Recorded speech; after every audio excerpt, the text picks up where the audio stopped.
Hello, everyone. Hey, this is Doug Wilkerson with Central Christian Center and Saturday Night Live Life Recovery Ministry. Thank you for tuning in with us here on this live, or whether you're watching on replay or whatever. Hey, I'm glad you're with us. Facebook, YouTube, whatever. This is an encouraging word with Doug, so I'm glad you're with us today. My title is actually I had several titles, so I'm just kind of stacking them together, and it's uh, catch it, check it, change it, and how to receive the peace of God. You want to have the peace of God? We'll be talking about that. Also, I want to be talking about how to kill the ants. Do you have ants in your life? How about ants in your head, in your brain? Ants are your automatic negative thoughts. We'll be talking about that. Hey, maybe you already got an idea how to have the peace of God in your life is by eliminating the automatic negative thoughts. What do you think? Well, anyway, we'll see what's going on. Do you have some difficult things going on in your life? We all do.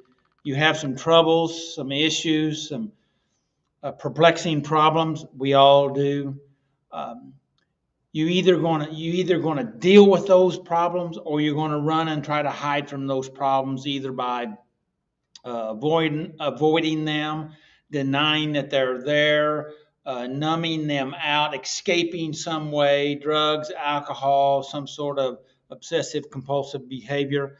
Um, and so I want I want the best for you, as I want for myself, for my family, for the folks here in church and in our community.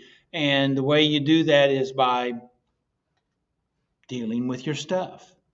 And that's what we're talking about here. So I have I have a lot of different kind of thoughts that I've kind of put together here, and hopefully it will be beneficial. So here we go. I'm going to start off with a scripture. Philippians 4:8, one of my favorites. Of course, I say that every time, right? This is out of the NLT translation, the first part of this, and it says, "Now, dearly brothers and sisters, one final thing." He's telling them this is the final thing, and the last thing you say is oftentimes one of the most important things. And he's making note here by saying this is the final thing. Listen carefully. He goes on here and says, "Fix your thoughts on what is true." There's 8 of them here. Philippians 4:8, 8 things.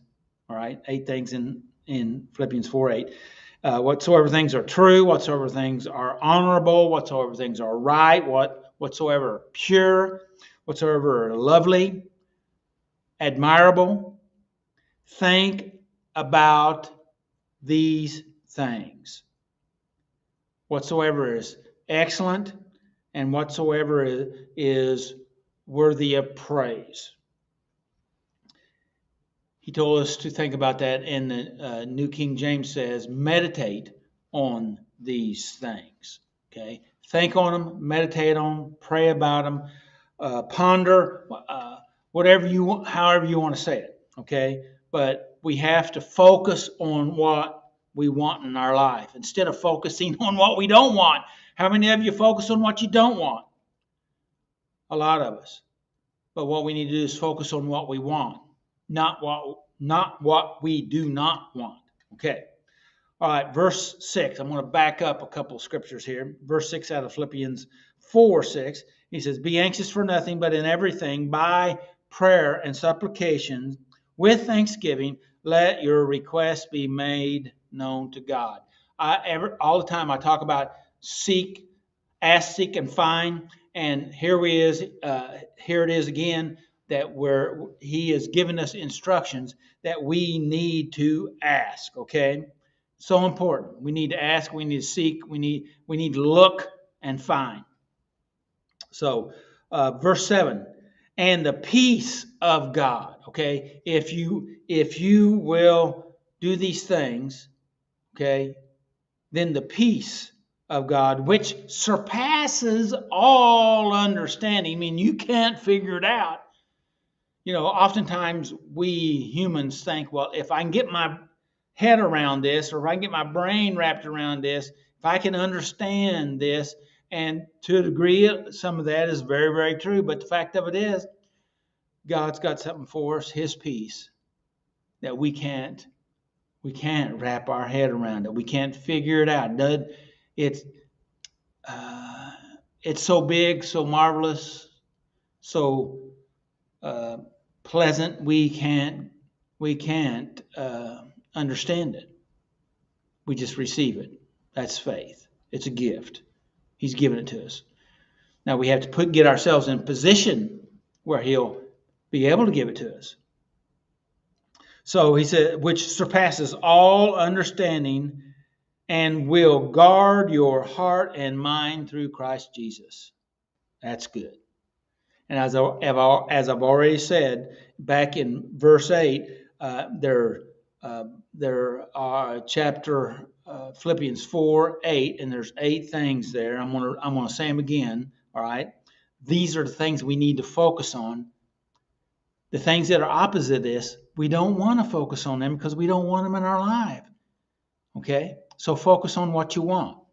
Here you go: truth, honorable, right, pure, lovely, admirable, things excellent, and anything worthy of praise. Think on or meditate on these things.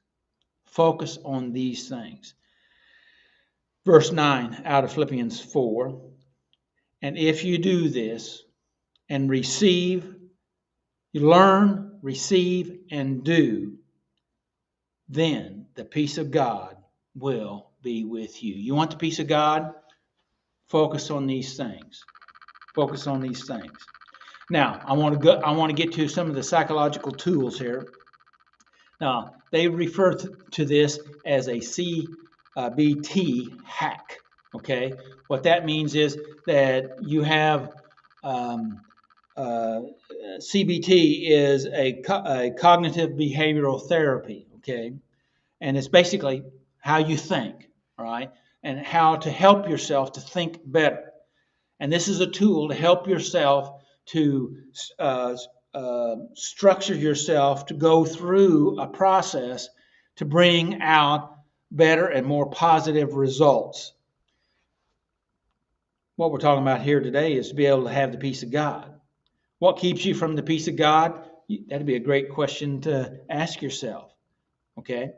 And are you going to let those things keep you out of the peace of God? And those things that are keeping you out are 99.999% probably negative thoughts, if not more than that. Okay? So here's the hack.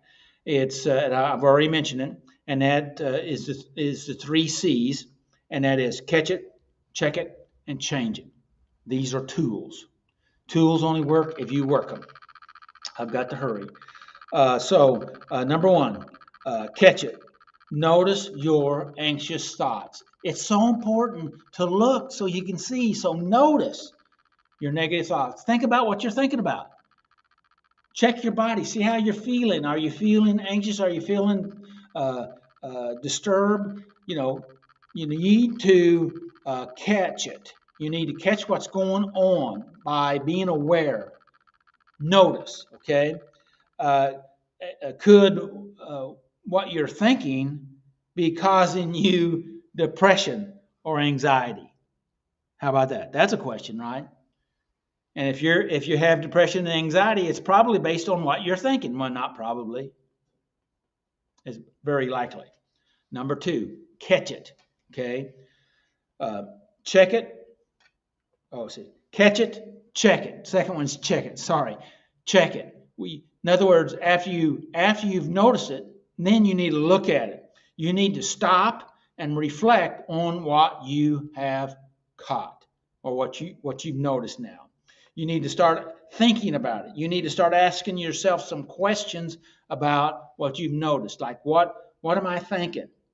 Is that thought really, really true? Is it absolutely true? And if you look at things, now it may be absolutely true. And if it is, it may not be what's causing you the anxious thoughts. But the thoughts that are not true are the ones that are disturbing you. And so you need to look at it. You need to say, can I back these thoughts up with evidence? I know in my earlier years, and sometimes even yet today, I found thoughts that I believed, but I didn't have evidence to back them up. They weren't based up on truth. They weren't lined up on truth. They were they were stacked up on lies, distortions, assumptions, speculations, but not the truth. So we need to look at them. We need to ask ourselves, if other people were to look at this, would they come to the same conclusion that I have? Or would they see that it's a false assumption? It's an unreal expectation. It's a lie. Would they see the same way I see it? Okay. And sometimes you have to look at things from a third person perspective to be able to gain proper perspective, because sometimes we have to get outside ourselves to be able to see really what's going on. We'll talk more about that in a moment.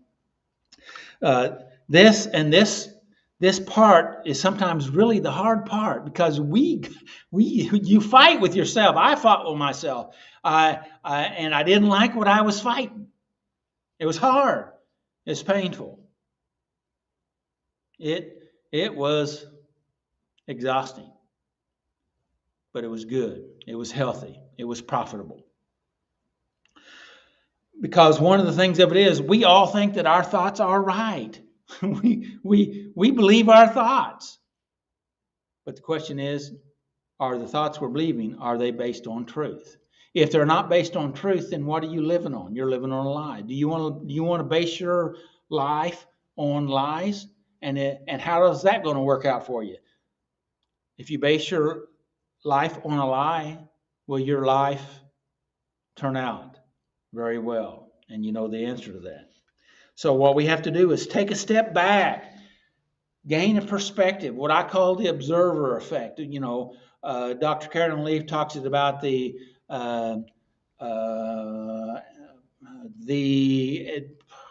I can't remember, advantage perspective. Anyway, taking a different stepping back and being able to observe something from a distance. Some people say, a 10,000 mile high distance, and look at things in a different way. Look at through other people's eyes. Look at things and observe what's going on from your spirit, okay?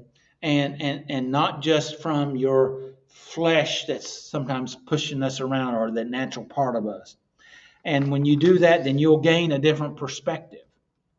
You'll see things differently. And it makes a room for you to look at that. And so then you come to number 3, and that is change it. Change it. So we look at it and we recognize that it's not based on truth. So then we have to say, well, what is the truth? What is it that I know is true? What can I seek out that is true? And then we have to substitute the truth for the lie, or the irrational belief, or the unrealistic belief. And so we substitute it and we say, is this more realistic, or is this more rational? Is this a more rational thought? Is it more truth-based thinking? And we begin to shift our thinking. And as we do that, we become more aligned with truth. And actually, when that happens, even though it's hard, you have this feeling inside that you know that you're lined up with truth. And when we're lined up with truth, we just feel better. Isn't that the truth? Think about it. Check your own feelings. When you start to finally recognize, even though it's hard to get there, when you start to get there and you are there, then you feel better about yourself because you're more secure. You don't have to fight with others and yourself as much when you know what you know that it's based on truth. And it's more than a belief. You have experienced it inside. You've experienced that truth, and you know it. It's a knowing. Okay, so don't forget to kill the automatic ants. Oh, excuse me. Don't forget to kill the ants. Those negative automatic thoughts. Okay, those automatic negative thoughts that just creep up inside of us. They almost turn themselves on, and they will stay there if you let them. Ants will take you over. Okay, so now what? Well, if you can kill those ants and you can substitute them with the truth, those 8 things that I mentioned earlier, and you can stay focused on that, you can stay until you can break through. And it's you're dealing with you. You're the most difficult issue there is. You dealing with you. And then you will receive that peace of God that can surpass all understanding. And it's because you know. So hopefully that's helpful. So I want to encourage you to be in church Sunday. We have service here at 10:30 every Sunday morning. And may God's peace be on you. May his face shine upon you and give you his peace. Make healthy choices. Until next time, take care of yourself.